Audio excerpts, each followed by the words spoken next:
So I'm going to start reading today on page 126, line 357. Worlds were there of a happiness great and grave.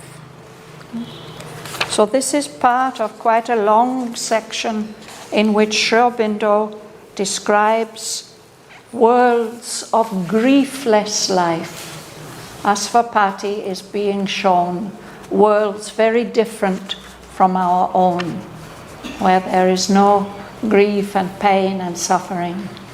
But those worlds are not all the same. Each one has its own characteristic, or there are several that have similar characteristics. So that's what I'm going to read about now. Worlds were there of a happiness great and grave, and action tinged with dream, laughter with thought, and passion there could wait for its desire until it heard the near approach of God. Worlds were there of a childlike mirth and joy, a carefree youthfulness of mind and heart, found in the body a heavenly instrument. It lit an aureate halo round desire and freed the deified animal in the limbs to divine gambols of love and beauty and bliss. On a radiant soil that gazed at heaven's smile, a swift life impulse stinted not nor stopped. It knew not how to tire. Happy were its tears. Their work was play, and play the only work, the tasks of heaven, a game of godlike might, a celestial bacchanal forever pure, unstayed by faintness as in mortal frames. Life was an eternity of rapture's moods. Age never came, care never lined the face. Imposing on the safety of the stars, a race and laughter of immortal strengths, the nude god children in their playfields ran, smiting the winds with splendor and with speed. Of storm and sun they made companions, sported with the white mane of tossing seas, slew distance, trampled to death under their wheels, and wrestled in the arenas of their force. Imperious in their radiance like the suns, they kindled heaven with the glory of their limbs, flung like a divine largesse to the world.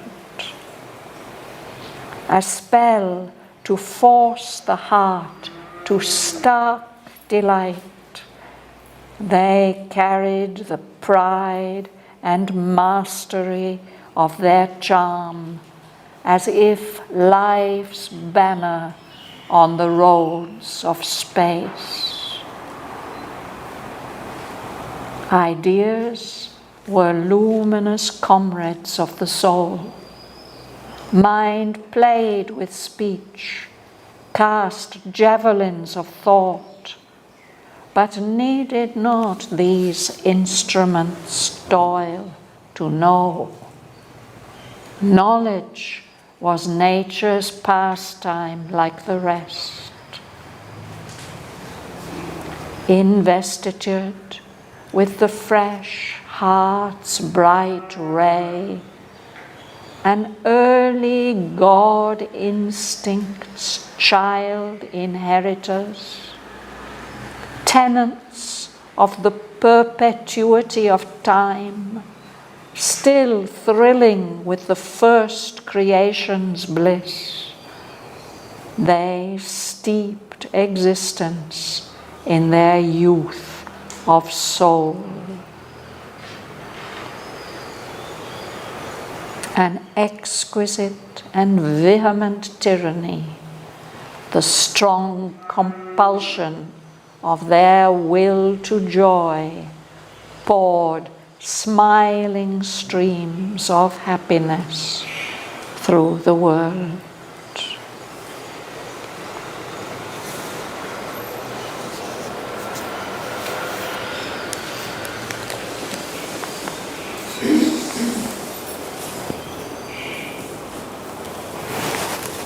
You will start, Martin? Worlds were there of a happiness great and great, and action king to stream, laughter with thought, and passion there would wait for its desire, until it heard the near approach of God. So these worlds of happiness, great and grave, he only gives one sentence to them. It's a happiness which is, in a way, very noble and serious. It's quite different from the worlds he describes next, which are full of childlike mirth and joy. There's a contrast between these worlds of happiness, great and grave. Grave means serious. There, in those worlds, action is tinged with dream. There's some kind of serious dreaminess. Laughter is tinged with thought. Does everybody know what tinged means?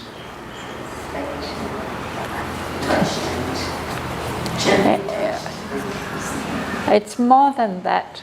It's when you wash a new red dress with some white cloths. The white cloths will get tinged. There'll be a touch of red color coming. We have to be careful about that, no? When we have new brightly colored clothes, we have to be careful not to wash them with the white cloths. Otherwise, the white cloths will get tinged. So it's like that. There's a faint trace of color, of dreaminess. The laughter there, there's a bit of thoughtfulness and seriousness in it. And even passion, intense feeling, it is a bit restrained. It could wait for its desire. It doesn't have to be satisfied immediately. It can wait until it hears the near approach of God. So it's interesting in just these 4 lines how much he can express.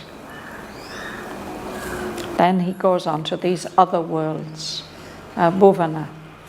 Worlds were there of a childlike mirth and joy, a carefree youthfulness of mind and heart, formed in the body a heavenly instrument. It lit an orange hallowed long desire, and freely deified animal in the limbs to divine gambols of love and beauty and bliss. Yes. So these worlds are different. They're also worlds of griefless life, but there the quality is childlike, mirth, laughter, and joy. Carefree youthfulness, no seriousness, no thoughtfulness. It's just this spontaneous freedom of mind and heart. And that carefree youthfulness of mind and heart finds in the body a heavenly instrument. It can use the body to play. That youthfulness of mind and heart gives a kind of aura of light, a golden light around even desire. And it sets free the animal in the limbs.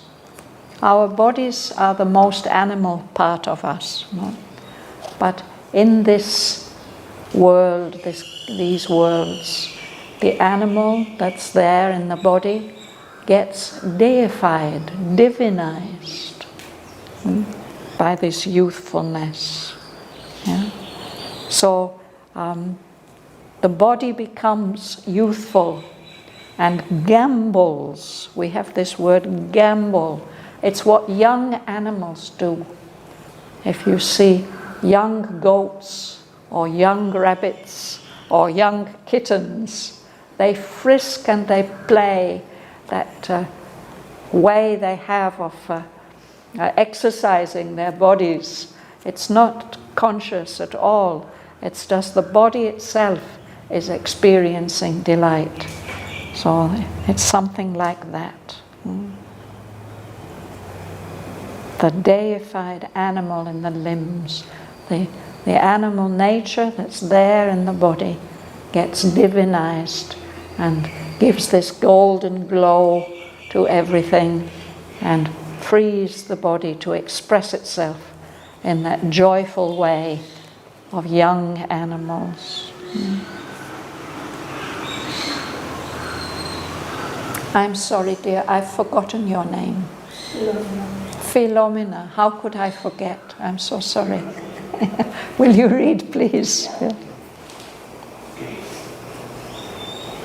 On a radiant soil that gazed at heaven's smile, a swift life influence stemmed not stopped. It knew not how to tire. Happy that is tears. Yeah, so there may have been tears, but they're tears of happiness. They're those, in that world, the soil is shining. It's the very ground, the earth is shining, radiant, and it's looking up at heaven, reflecting the smile of the sky. And there, the life impulse is not stinted. If something is stinted, it's held back, given only a little bit. No? But there it doesn't stint, it doesn't hold anything back, and it doesn't stop. It flows freely and fully. And the life impulse there doesn't know how to get tired. And if it weeps tears, they are tears of happiness.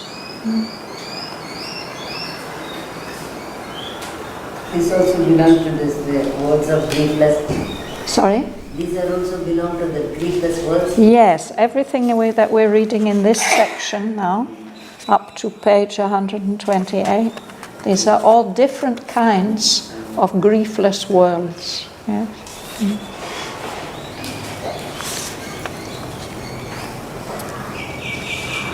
Did you read Bhuvna? Yes, I did. Yeah, Kamala. The word was played, and played the one word. the task of heaven, a game of godlike life, a celestial that Bacchanal. forever pure, unstayed by faintness as in mortal frames. Life was an eternity of rapturous moods. Age never came, care never lined the face. Yes. So in those worlds, it's like that. Work and play are the same thing. It should be like that for us. No? Our work should be play, and play the only work. I imagine only Auroville, all these things. When you read these things, well, ideally that's what Auroville should become. Sri Aurobindo invented this phrase because this is quite commonly used. Wait, what? This one. Their work was play and play the only work. Yeah, I think people have picked it up from Sri Aurobindo. Okay. But we immediately feel, oh yes, that's how it should be. No? Yeah. And that work, these are heavenly tasks, tasks of heaven, but they are like a game, and a game of testing one's strength, of godlike might. How much heavenly strength can I express? Altogether, this working and playing, he says, is a celestial bacchanal, forever pure. Sri Aurobindo refers to this idea of the bacchanal several times in the poem. Bacchus is the Latin name for the god of delight. He's the god, his Greek name was Dionysus, and he was the one who taught the Greeks to grow grapes and to make wine from them. And so the idea is that this divine wine intoxicates you with delight, with happiness. So here, this is a heavenly bacchanal, enjoying the wine of delight in everything. But it's a very pure enjoyment. There's nothing perverted or distorted or spoiled in that game of godlike might. And in that world, the bodies don't get tired. No? They are unstayed by faintness. Stayed means held back or stopped. No? They don't get tired and faint like our mortal frames do, our bodies, which are subject to death. Their life is an eternity of rapturous moods, many, many different moods which give intense delight, rapture. There's nothing like aging. As we age, it's not only that the bodies get a bit tired and weak, it's also that our faces get lined with all the things we've worried and had to be anxious about in the course of our lives. No? But that doesn't happen there in those worlds. Leila. Imposing on the safety of the stars, a race and laughter of mortal friends, the nude godchildren in their playfields ran, smiting the winds with splendor and with speed. Of storm and sun they made companions, sported with the white mane of tossing seas, slew distance trampled to death under their wheels, and wrestled in the arenas of their force. Yes. So, the nude god children, they don't have to wear any clothes. They're absolutely free and pure there. And the whole universe is their play field for them to explore and run and play among the stars. That is their game. It's very safe for them to do that, these God children, running in their play fields. And they're really behaving like children. They're seeing how fast they can go. They're racing with the winds, smiting the winds. They're really beating the winds with the splendor and the speed of their play. They're playing with the storm and with the sun, with the great powers of the universe. They make them their companions. And they're also playing with the white mane of tossing seas. When there are big waves on the sea, then very often the crests fall over and we see the white foam, and we can think it's like the mane of a horse. So we talk about sea horses, the crests of the seas. No? So they are playing like that. Maybe they are surfing. They're doing something like that, playing with the white mane of tossing seas. Shraddhavan, we have some painting about 7 horses and the sea. Yes, I think it's in the ashram dining room somewhere. You must have seen it there. I love so much. Yes, right. Yeah. And also, like our youngsters, they like to go fast. No?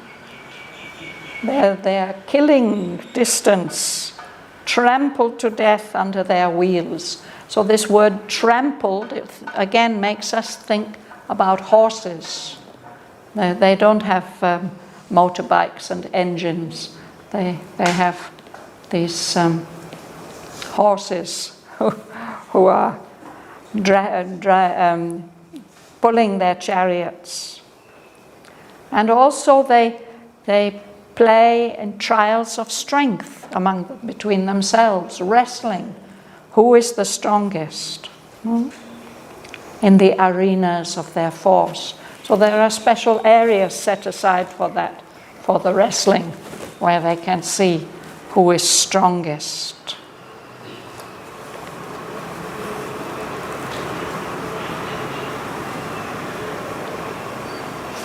Ganga Lakshmi. Imperious in the radiance like the suns, they kindle even with the glory of their wings, flying like divine largesse to the world. Let's have a look at that short sentence. Imperious, it's connected with being an emperor. If you're an emperor, nobody can challenge your power. So these God children are like that. They're imperious. Nobody can challenge them. They are so shining, such a brilliant light they're carrying in themselves. They are like suns.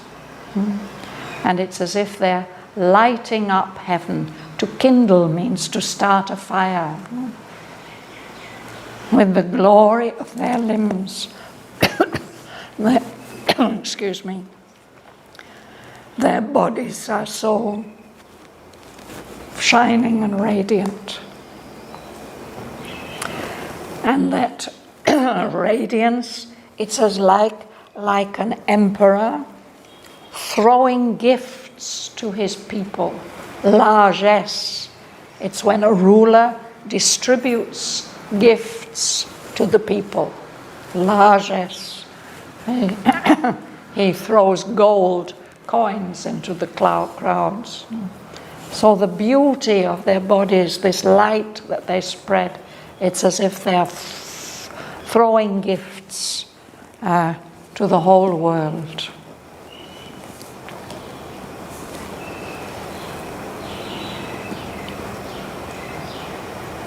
Joel. force the heart to stark delight.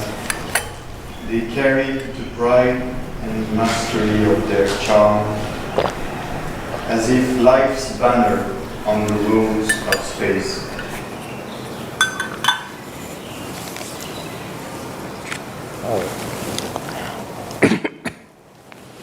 So again, this is their appearance, no? Their charm. It's like an enchantment, a spell. You can't resist that delight that they are spreading. Stark delight. It's delight that is unmixed with anything else. It's just delight. And it's as if they're carrying this pride and mastery of their charm, this imperiousness, like a banner, as if they are carrying a beautiful big flag proclaiming who they are. Life's the banner of life. This is how life should be, no? On the roads of space. They're advertising that pride and mastery and charm. This is how things are, should be. Shraddhavan, I have one question. This aspect, when you read this aspect of the glory from in the poem. Yes. So, but the real characteristic of these worlds which are being described here, it's this childlike youthfulness, no? Yeah. So that The youth that can't be defeated in any way. It's such a great power. I think it's one of the powers we have in the gardens around Matrimandir. One of the qualities is youthfulness, no? And this is a divine quality. And because we are mortals, because we are subject to death, that power of youthfulness fades away in us to a certain extent as we get older. But Mother wanted us, she says, a youth that never ages, no? That's one of the qualities that we are supposed to develop. So here... Shraddhavan was said is 1970-71, and look old, but I am much more young. Yes. Is inside. She was full of that untiring youthfulness. Yes.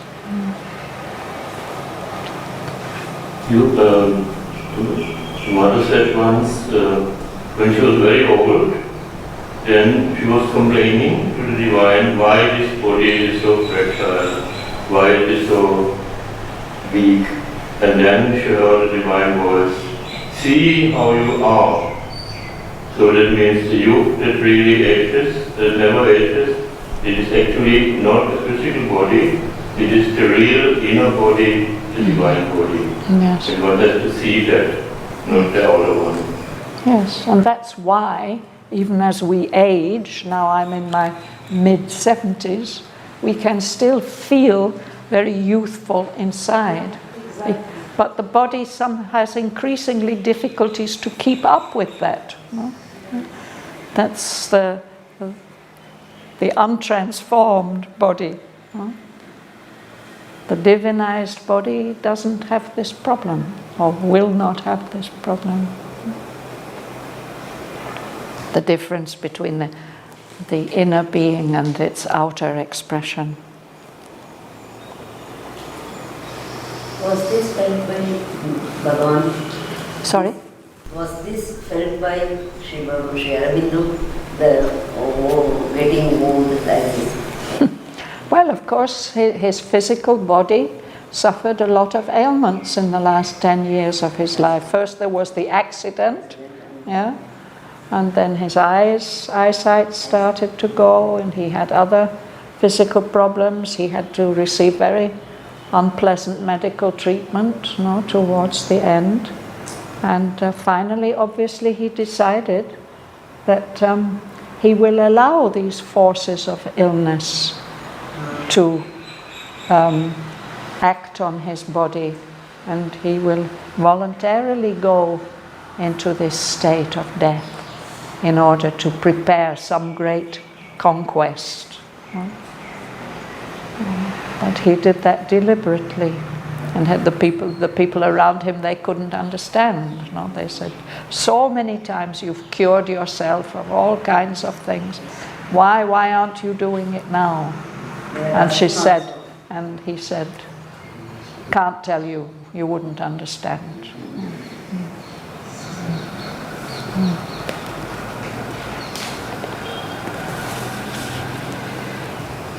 So who's next? You'll read, yes. Ideas were luminous comrades of the soul. Mind played with speech, cast javelins of thought, but needed not his instruments toil to know. Knowledge was nature's pastime like the rest. Yes. So even the mind and the action of the mind can be a game. It plays with speech. It makes me think of Shakespeare and his contemporaries. They were developing the English language in a completely new way, and it was a thing that all intelligent young people did. They played with speech, and we can see that happening. And they used their thoughts like javelins. It's one of the Olympic disciplines, having a long, heavy spear. How far can you throw it? What can you do with it? Thought can be like that. So these are also pastimes. They don't need the instruments of speech and mind, or mind and speech, in order to know. Knowledge just comes spontaneously, like a pastime, like something you do for fun. Everything there is like a pastime, an amusement. Would you like to read? No? Rita. Where are we?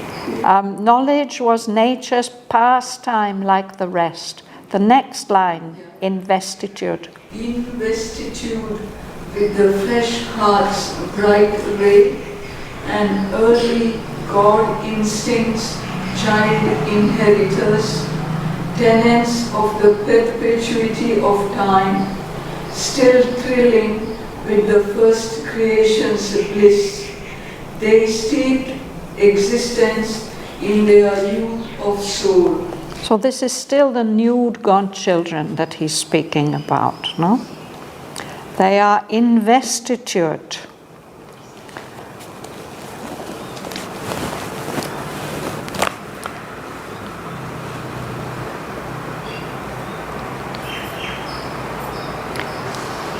I think it doesn't happen with our modern aristocracy. But until fairly recently, perhaps until the First World War, when young aristocrats reach a certain age, then their fathers, their elders would pass on to them certain clothes and certain roles that showed their rank in life. The Queen of England still holds investitures. She invites people who have performed some important service to the nation to visit her at Buckingham Palace, and she gives them some kind of a medal or a token, and then there's a big picnic in the grounds and so on, investitured. So it's receiving the signs of your nobility, your aristocracy, of your maturity in an ongoing series of missions that's being handed down from generation to generation. So these young, nude godchildren, what they receive, the blessing that they receive, is this fresh heart's bright ray. They're always wearing that. They are inheriting an early God instinct.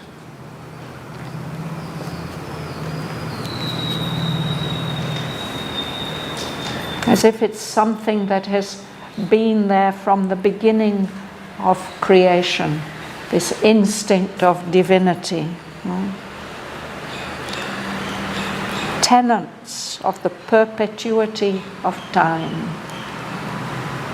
This word tenant, Sri Aurobindo also uses it several times in the poem. A tenant is somebody who is living in and looking after a property that doesn't actually belong to him. But the literal meaning of the word is a holder, somebody who is holding a responsibility, a property to look after. So what they are holding, what is their mission to take care of, is this perpetuity of time. Perpetuity is also a kind of legal term, that you can hold some property in perpetuity. It can be given to you to take care of. It doesn't belong to you. You are not the owner, but you can take care of it forever. There's no limit to the time. So they have inherited all this. And they are still feeling this thrill of the bliss of the first act of creation. Several times Sri Aurobindo refers to this, the delight of this first movement of creation that started to bring all this universe into manifestation. They are still enjoying that delight.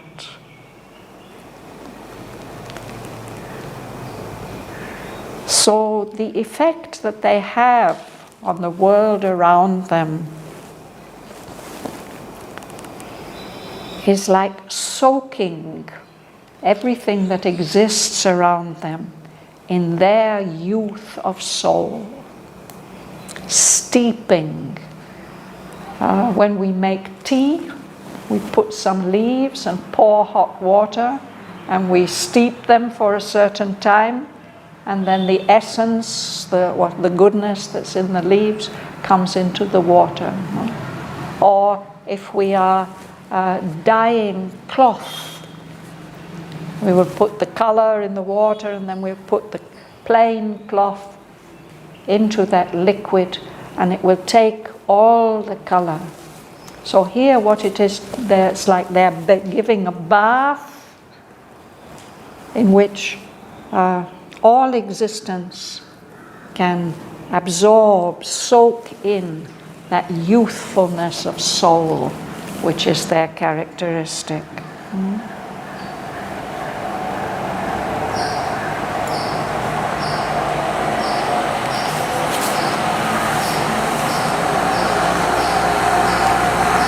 Will you read, Heather? Yes? An exquisite and vehement tyranny, the strong compulsion of their will to joy, poured smiling streams of happiness through the world. They drained the breath of high, immune content, a fortunate gate of days in tranquil air, a flood of universal love and peace. So that's what they are steeping the world in. Insisting, this strong compulsion is what they're spreading. Their will to joy, to delight. This poured smiling streams of happiness through the world. So that everywhere in the world there's ruling, reigning a sense of content, of being satisfied. But it's a very high and noble kind of satisfaction, of happiness.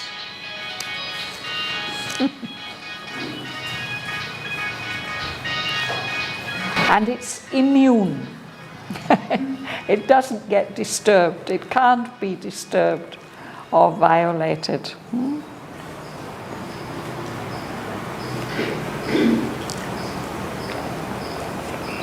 A fortunate gate of days in tranquil air.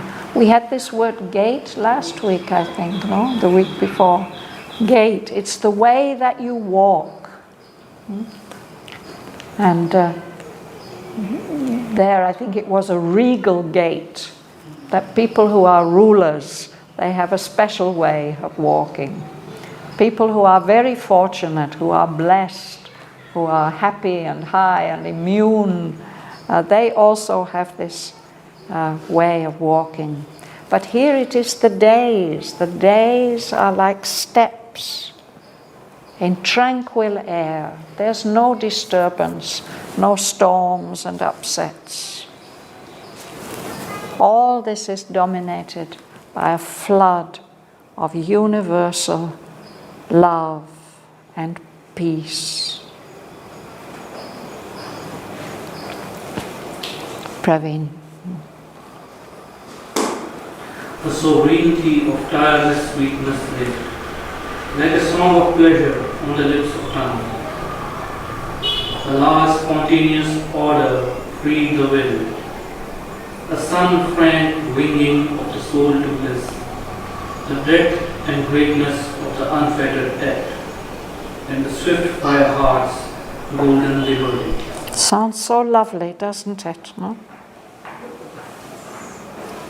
A sovereignty, a sense of ruling. A tireless sweetness is ruling there, like an ongoing song of pleasure on the lips of Diane.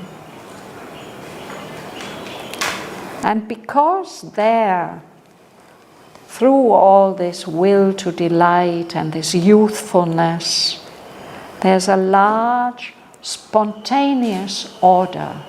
It's not that we have to make an effort of will all the time to keep things in order. It just happens naturally. So the will becomes free to act freely. The soul can fly like a bird, a sun-frank winging of the soul towards bliss, towards delight. And the action is unfettered. Fetters are chains that prevent you moving. Put fetters on prisoners to prevent them from moving and easily and escaping. Their action is unfettered, can be broad and great and noble. And there can be a swift response from the heart, the fire heart. A golden liberty can be expressed.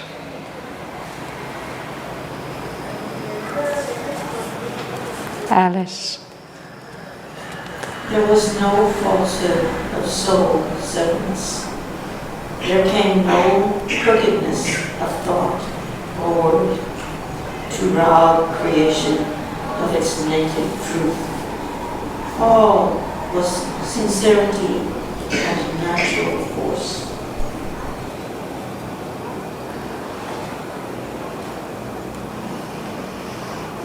Soul severance. It means two things. The soul being cut off from its origin and the soul being cut off from other souls, separated, severance, cutting off. Actually, soul severance is a falsehood, because the truth is oneness.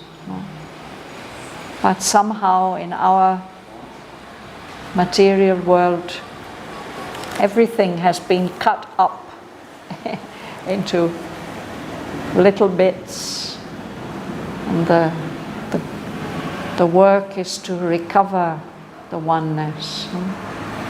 So there's none of that, no falsehood of soul severance. What this means, Shraddhavan, severance? To sever something means to cut it. We are severed from our origin, and we are severed from each other also. No? Yeah. So that's the falsehood of this world that we live in. And all the other falsehoods come from that, from the oneness being cut up into little bits. There's nothing like that. And so, because there's no falsehood, there's no crookedness. Everything goes straight and spontaneously and clearly in the right direction. This crookedness, it's a Vedic word they used for something that deviated from the path of the truth. No crookedness, either of thought or of word or action. Nothing that could rob creation of its native truth, that truth that it's born with. The whole creation was born true, or born from the truth and with the truth. In those worlds, all was sincerity and natural force, no pretense, no straining of the will, nothing. Their freedom was soul rule, the only rule, the highest law was freedom. Yes? I just wanted to ask you this. When saying there was no falsehood, there came from brokenness, their freedom was soul rule, which is, what is this place that you mentioned is there? It's these griefless worlds. That's not the world that we live in. The world that we live in is full of grief and pain. No? But Asvapati is being shown the whole range of life worlds. And just exactly where we are reading now, he's seeing these worlds where there is no pain and suffering, no grief. And it's interesting that there's a whole range of them. They are not all the same. They are grouped with different qualities. This whole section, which starts on page 123 at the top, or it's actually from the section break on page 120. That he starts this description of the... First of all, he sees them at a distance, shining like distant stars. They glimmered the kingdoms of a griefless life. But then as he concentrates more on it, he's able to see, and he's not quite able to enter them, but his consciousness can identify with them and experience all these things that we're reading about. So this world still exists in different times or different... They're on different planes of existence. That's what Asvapati is doing now. In the whole of this book 2, at the beginning of it, in the first canto, he's shown it's like a stairway of planes of existence. From the very highest levels, which are almost beyond creation, touching the transcendent, to the very deepest and lowest, which is our world, the material world here. Of course, some of the life worlds also seem to go even deeper, but our world is the base on which this mountain of planes of existence are founded. And because of that, in our world, there are qualities of all the other planes. So as we read about them, one plane after another, we can't help recognizing things that are in our world also. It's as if in matter are compressed the qualities of all these many, many, many levels of creation. Here we're in an evolutionary world, and they're all unfolding themselves gradually. But Asvapati has shown them as their separate planes, levels of existence.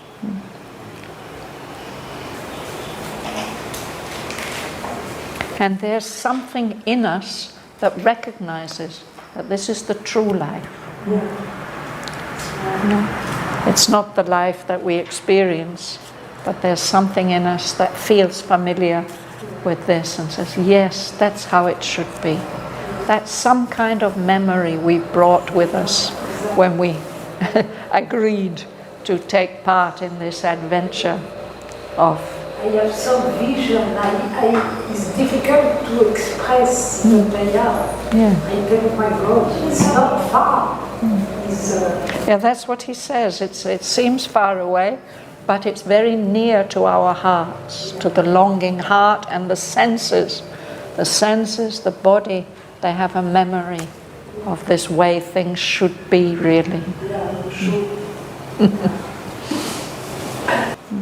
So let's stop there for today. It's already like... What is the difference between tenants and tenements?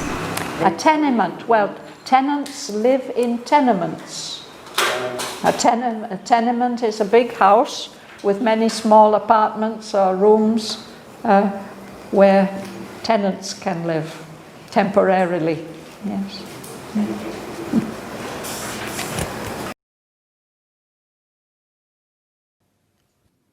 Worlds were there of a happiness great and grave, and action tinged with dream, laughter with thought, and passion there could wait for its desire until it heard the near approach of God. Worlds were there of a childlike mirth and joy, a carefree youthfulness of mind and heart, found in the body a heavenly instrument. It lit an aureate halo round desire, and freed the deified animal in the limbs to divine gambols of love and beauty and bliss. On a radiant soil that gazed at heaven's smile, a swift life impulse stinted not nor stopped. It knew not how to tire. Happy were its tears. Their work was play, and play the only work, the tasks of heaven a game of godlike might, a celestial bacchanal forever pure, unstayed by faintness as in mortal frames. Life was an eternity of rapture's moods. Age never came, care never lined the face. imposing on the safety of the stars a race and laughter of immortal strengths. The nude god children in their playfields ran, smiting the winds with splendor and with speed. Of storm and sun they made companions, sported with the white mane of tossing seas, slew distance, trampled to death under their wheels, and wrestled in the arenas of their force. Imperious in their radiance, like the suns, they kindled heaven with the glory of their limbs, flung like a divine largesse to the world. A spell to force the heart to stark delight. They carried the pride and mastery of their charm, as if life's banner on the roads of space. Ideas were luminous comrades of the soul. Mind played with speech, cast javelins of thought, but needed not these instruments toil to know. Knowledge was nature's pastime like the rest. Investitured with the fresh heart's bright ray, an early God instinct's child inheritors, tenants of the perpetuity of time, still thrilling with the first creation's bliss, they steeped existence in their youth of soul. An exquisite and vehement tyranny, the strong compulsion of their will to joy, poured smiling streams of happiness through the world. There reigned a breath of high immune content, a fortunate gate of days in tranquil air, a flood of universal love and peace, a sovereignty of tireless sweetness lived like a song of pleasure on the lips of time.